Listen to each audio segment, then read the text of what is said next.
Today, we're reviewing the horror thriller, I Spit on Your Grave. Get ready for incredible plot twists.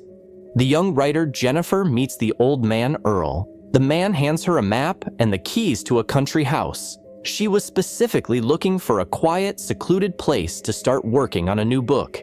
After saying goodbye to the old man, the girl sets off on her journey. Having lost her way, she stops at the nearest gas station. There she is met by a young employee named Johnny. Seeing a pretty face, he immediately turns on all his charm. When it doesn't work, he is genuinely upset because his friends Andy and Stanley are watching. When Jennifer asks for directions, he points her in the right direction. When she makes a careless move, she accidentally hits a water tank and douses Johnny. His friends literally can't stop laughing. After apologizing, Jennifer drives away. When she finally arrives, she unpacked her things and immediately started working. On the very first day, she is inspired, and in the evening, talking to a friend on the phone, she admits that the new environment is so pleasant that she should write her first book here.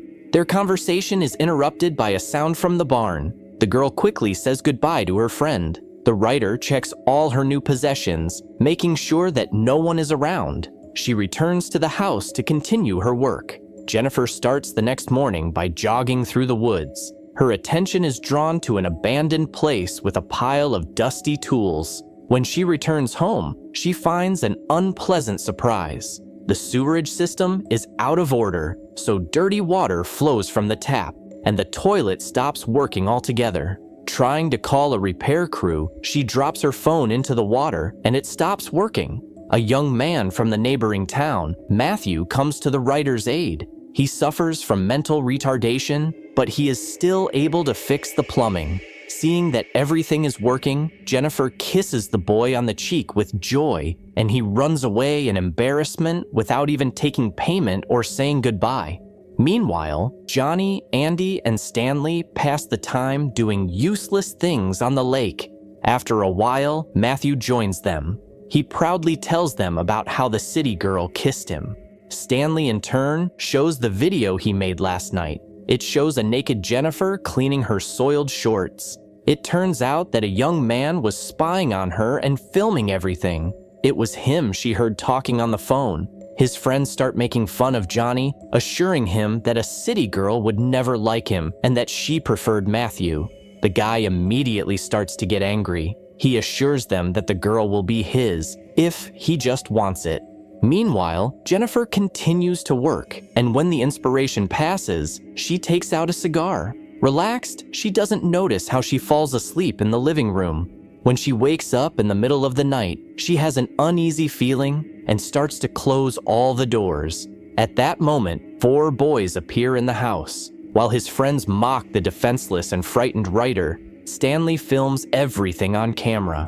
The guys mock the unfortunate girl, forcing her to drink alcohol and putting a revolver in her mouth. At some point, Jennifer manages to escape, and she quickly runs through the night forest. In the morning, she runs into the sheriff and Earl, who have just gone hunting. The old man recognizes the girl as his client who rents a house from him. The sheriff calms the girl down and assures her that she is safe now. Jennifer herself begins to talk about the bastards who broke into her house in the middle of the night and started abusing her. The sheriff tells Earl to go back and asks the writer to go into the house with him to find out what really happened. There, he finds evidence in the form of a decent supply of alcohol and several cigarettes in the house. The policeman takes this as a sign that Jennifer was allegedly intoxicated, which is why she imagined all this. He puts the girl against the wall and begins to allegedly search her. At that moment, other guys enter the house. It turned out that the sheriff is the leader of this gang of bad people. Moreover, he behaves much more cruelly than the boys. Having struck the unfortunate girl several strong blows, the man forces the frightened Matthew to have fun with the girl. Stanley was filming everything that was happening. Jennifer faints. When she comes to, there is no one in the house. With a shaky gait, she goes outside and sees that they are waiting for her. They continue to abuse the girl and then take turns having fun with her. As the men talk, it becomes clear that they are going to eliminate her.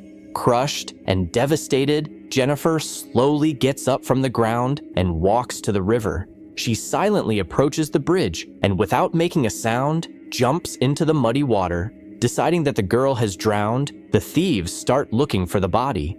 After a few hours, they realize that the undercurrent most likely carried the body down the river. The sheriff becomes furious because if this body surfaces somewhere, he may be in big trouble. He pulls the tape out of Stanley's camera and angrily stomps on it, and then tells the boys to go to the writer's house and destroy all the evidence. When all of Jennifer's belongings, including her car, are burned, Johnny asks his friends to keep an eye on Matthew so that he doesn't tell anyone about what happened. The next day, the sheriff visits Earl and gives him back the keys to the house. He assures him that the writer hastily packed all her things and left, leaving behind bottles and cigars. The old man doesn't ask too many questions, because if the client didn't come for the money, then he can keep it. A month later, the group of criminals continues to live a normal life. They have fun and get to know their clients. No one but Matthew even remembers what happened. One night, Earl calls the sheriff and informs him that his friend Jennifer is looking for the girl because she never returned home and hasn't been in touch for more than a month. Promising to look into it, the sheriff continues to go about his business. Meanwhile, Stanley complains to his friends that his video camera has disappeared, but he hardly ever lets go of it. The only thing that worries him is that there was a tape in the camera that recorded everything he did with Jennifer. It turns out that the sheriff had trampled the blank tape that day. Johnny attacks his friend with his fists because his stupidity can ruin them all. In the evening, sitting in front of the TV, the boy hears a strange sound outside. He goes out on the porch and sees a dead bird. Throwing it away, he returns to the house, but the sounds continue. This time, Johnny finds Jennifer's slipper. Sheriff comes home late as usual. In the evening, his wife reports that they received a package with a cassette inside. She couldn't get it to play through her regular VCR, so she asks her husband to help. Looking at the inscription, the man becomes very nervous. The next day, the whole gang gets together. After discussing Johnny's case and the tape, the men come to the conclusion that Matthew is the one who is messing with them. In the afternoon, the sheriff goes hunting with Earl as they had agreed. The old man begins to ask questions about Jennifer, and Sheriff eliminates him, deciding to get rid of his friend's excessive curiosity. At this time, the girl lived in the forest all the time and came up with a plan of revenge. She captures Matthew, taking advantage of his peculiarities. After that, she shows herself to Stanley, luring him into a trap.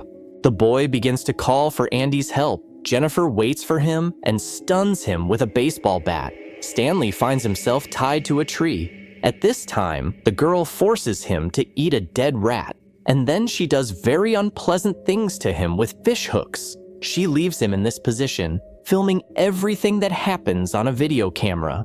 Birds start pecking at the boy's open eyes, causing him wild pain. At this moment, Andy is lying over an old filled bathtub with some kind of solution. The girl dips his head into the liquid, repeating the same words he said when he was hurting her. Eventually, the boy falls into the water and stops moving forever in terrible agony. Having dealt with the two offenders, Jennifer takes on Johnny. She knocks him out near the house and drags him to the barn she found in the woods in the first days after moving in. He will undergo a very painful procedure of pulling out his teeth. After that, the ruthless girl makes sure that he will never be able to reproduce. Jennifer calls the sheriff to the park, where she beats him with a bat and takes him to a forest cabin. There, she ties him to a table and inserts a shotgun into a hole not intended for that purpose. The girl ties a rope to the trigger and attaches the other end of the rope to Matthew, who is unconscious at the time. When Jennifer goes outside, she looks indifferently in front of her. When she hears a gunshot, she realizes that revenge is complete. After all, Matthew, who tried to get up, launched a shotgun that killed both him and the sheriff with one shot.